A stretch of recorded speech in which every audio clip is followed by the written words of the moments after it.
ஒரு முறை கூட பார்த்துவிட முடியாத மரணத்துக்காக ஒரு மனிதன் காத்திருக்கிறான். கோடை நாட்கள் குளிர் பருவம் வர காத்திருக்கின்றன. தன்னை தேடி வரும் சுற்றுலா பயணிகளுக்காக ஒரு மலைப்பிரதேசம் காத்திருக்கிறது. ஒருபோதும் பார்த்திராத பளிங்குக்கண் தகப்பனுக்காக ஒரு சிறுவன் காத்திருக்கிறான். காத்திருப்பின் தனிமையும் எதிர்பார்ப்பின் துயரமும் மூடுபனியாக அந்த மனிதர்களை, இடத்தை, காலத்தை மூடுகிறது.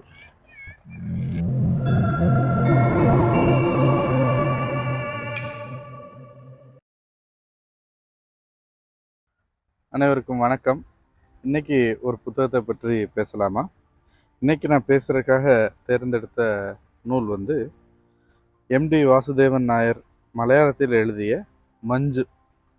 தமிழில் இதை ரீனா ஷாலினி என்பவர் மொழிபெயர்த்திருக்கிறாங்க. இந்த புத்தகம் வந்து 1964 வெளியாகி 1,00,000 பிரதிகளுக்கு மேலே விற்பனையான ஒரு நூல். அப்படிப்பட்ட ஒரு படைப்பு இது. இந்த கதையை எப்படி சொல்லணும்னா, இந்த கதையை காத்திருப்புக்கான கதை, காத்திருப்பை பற்றி பேசுகிற கதை. காத்திருத்தல் ரொம்ப மனித வாழ்வில் எல்லாரும் ஏதோ ஒன்றுக்காக காத்திருக்கிறோம். அந்த காத்திருக்கும் காலம் இருக்குது பார்த்தீங்களா, அதனுடைய கணம் வந்து அதிகம். பிடிச்சவங்களுக்காக காத்திருக்கிறது அது ஒரு உணர்வு. இழந்த ஒன்று மீண்டும் கிடைக்குமா என்பதற்காக காத்திருக்கிறது அது இன்னும் கொஞ்சம் கனமான ஒன்று.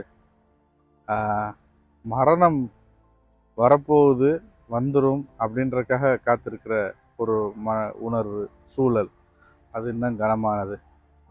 இப்படியாக எல்லா விதமான காத்திருப்புகளுக்கான கதையைத்தான் இந்த மஞ்சு இருக்கு. மஞ்சு இந்த இடத்துல மேகம் அப்படின்ற பொருளில் இதை எடுத்துக்கலாம். காத்திருப்பு. இந்த கதையில் நிறைய கதாபாத்திரங்கள், ஆனால் இந்த கதாபாத்திரங்கள் எல்லாமே ஒரே கதாபாத்திரமாக எனக்கு தோணுது. அது மட்டுமன்று, இந்த கதாபாத்திரங்கள் தான் மனித வாழ்வின் இயல்பாகவும் நான் பார்க்குறேன்.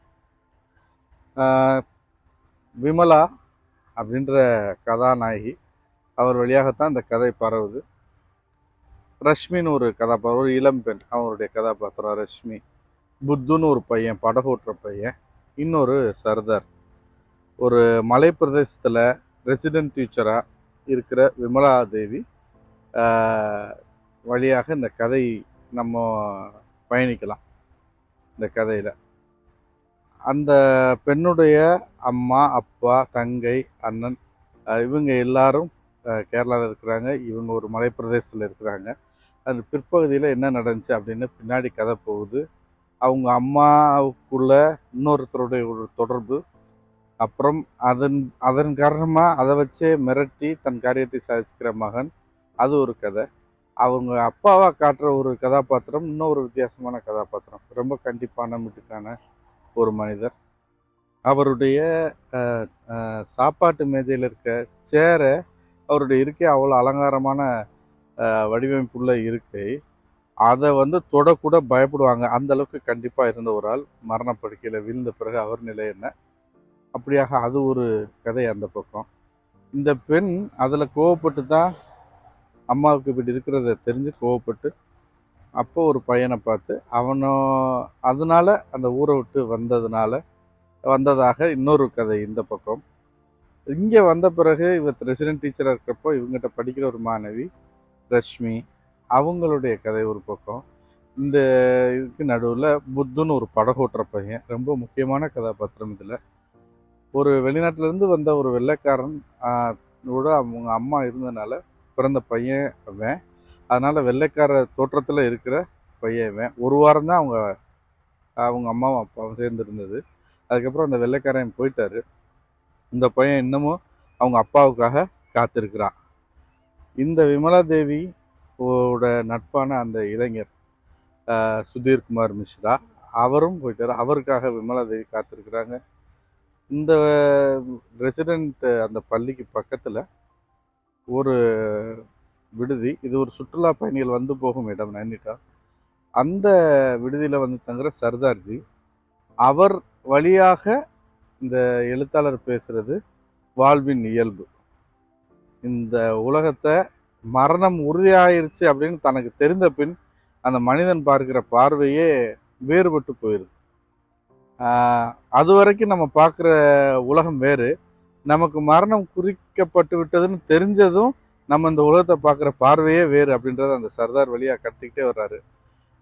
ஒரு வார காலம் மட்டுமே தங்கியிருந்து தன் அம்மாவிற்கு அம்மாவை கற்பமாக்கிட்டு போனால் அந்த வெள்ளைக்காரனுக்காக அப்பாவுக்காக காத்திருக்கிற அந்த பையன் இருக்கானே, படிப்பறிவு இல்லாத அந்த படகோட்டி பையன், அவன் வழியாக இந்த உலகத்தை பார்க்கிறதும் அவனுடைய காத்திருப்பும் நமக்கு சொல்லும் செய்திகள் ஏராளம். அந்த பையன் இது வந்து சுதந்திரம் அடைந்து ஒரு 10 ஆண்டுகளில் நடந்த கதை. அந்த காலம் அணாக்கல்ல பொருட்கள் வாங்கிய காலம். தந்தி வந்து முக்கியமான ஒரு தகவல் ஊடகமாக இருந்தது.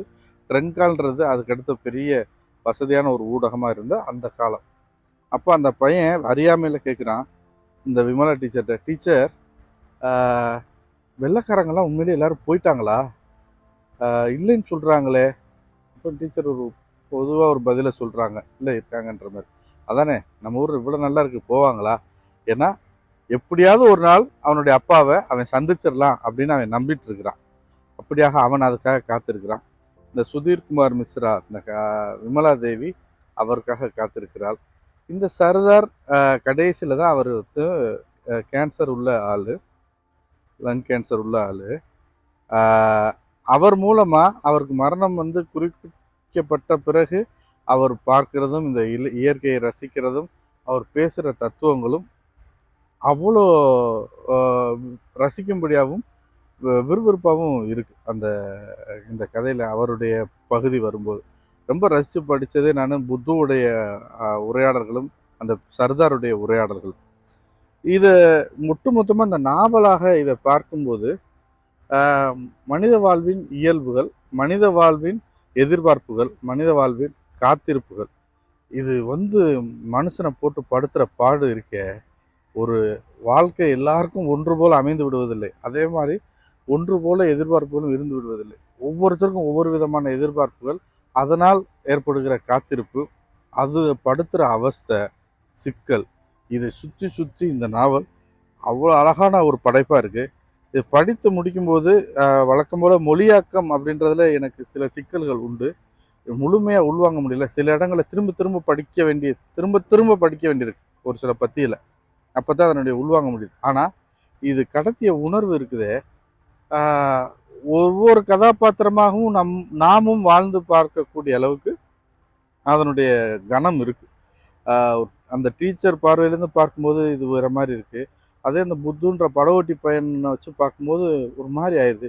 சர்தாரை வச்சு பார்க்கும்போது வேறு மாதிரி இருக்குது. அவங்க அம்மா நிலைமை என்னான்னு தெரியலை, அவங்க ஏன் அப்படி ஆனாங்க இன்னொருத்தரோட, இது இப்படி மொத்த கலவையாக இருக்கும்போது இதுதான் உலகம். இப்படி எல்லாரும் கலந்த கலவை தான் இந்த மனித வாழ்வும் நாம் இருக்கிற இந்த உலகமும் அப்படின்றத புரிஞ்சுக்கிற முடியுது. எம்டி வாசுதேவன் நாயர் எழுதி தமிழில் ரீனா ஷாலினி அவர்கள் மொழிபெயர்த்த மஞ்சு அப்படின்ற புத்தகத்தை பற்றி இன்று உங்களுடன் பேசியதில் எனக்கு ரொம்ப மகிழ்ச்சி. கடைசியாக ஒரு சில வரிகளை மட்டும் வாசித்து நிறைவு செய்கிறேன். கோடை நாட்கள் குளிர் பருவம் வர காத்திருக்கின்றன. தன்னை தேடி வரும் சுற்றுலா பயணிகளுக்காக ஒரு மலைப்பிரதேசம் காத்திருக்கிறது. ஒருபோதும் பார்த்திராத பளிங்குக்கண் தகப்பனுக்காக ஒரு சிறுவன் காத்திருக்கிறான். ஒரு காலத்தில் பார்த்து கழித்த நீல நரம்புகள் துடிக்கும் முகத்துக்காக ஒரு பெண் காத்திருக்கிறாள்.